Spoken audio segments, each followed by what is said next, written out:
कधीकधी आपल्या आयुष्यातील सर्वात मोठी समस्या आळस नसून उद्या ही असते.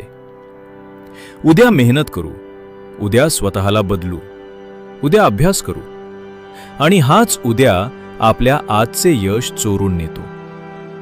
ही गोष्ट आपल्याला शिकवते की जे काम आज होऊ शकते ते उद्यावर ढकलणे म्हणजे स्वतःची फसवणूक करणे आहे.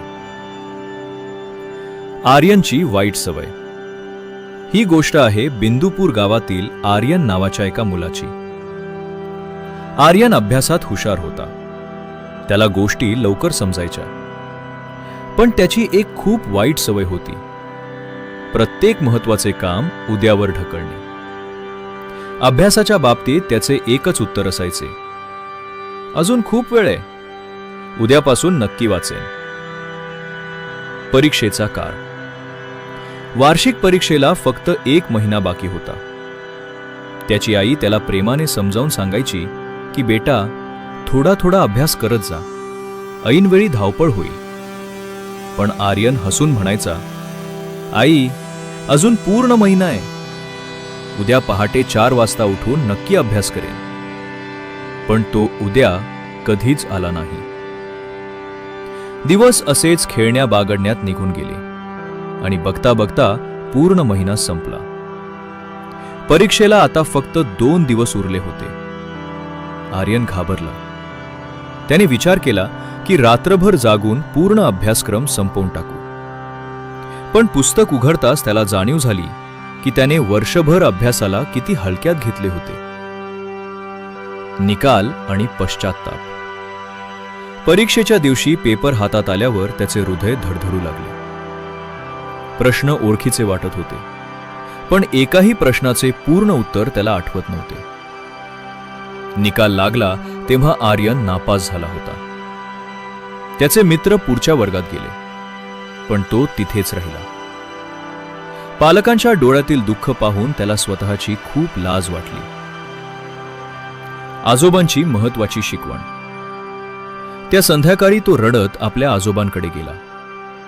आजोबांनी त्याला अंगणातील एका लहान रोपट्याकडे इशारा करून विचारले, बेटा, जर मी या रोपट्याला रोज पाणी न देता महिन्याच्या शेवटच्या दिवशी एकदम 10 बादल्या पाणी घातले तर हे रोप जिवंत राहील का? आर्यनने मान खाली घालून म्हटले, नाही आजोबा, ते सुकून जाईल. आजोबा हसून म्हणाले, अभ्यासही तसाच आहे. ज्ञानाचे रोपटे रोजच्या थोड्या थोड्या मेहनतीने वाढते. उद्या हा एक असा चोर आहे जो आजची मेहनत आणि भविष्यातील आनंद दोन्ही चोरून नेतो. बदल आणि यश. आजोबांच्या शब्दांनी आर्यनला अंतर्मुख केले. त्याने ठरवले की आता तो उद्याची वाट पाहणार नाही. त्याने आपल्या खोलीत एक मोठा चार्ट लावला, ज्यावर लिहिले होते, उद्या कधीच येत नाही, जे आहे तो आजच आहे.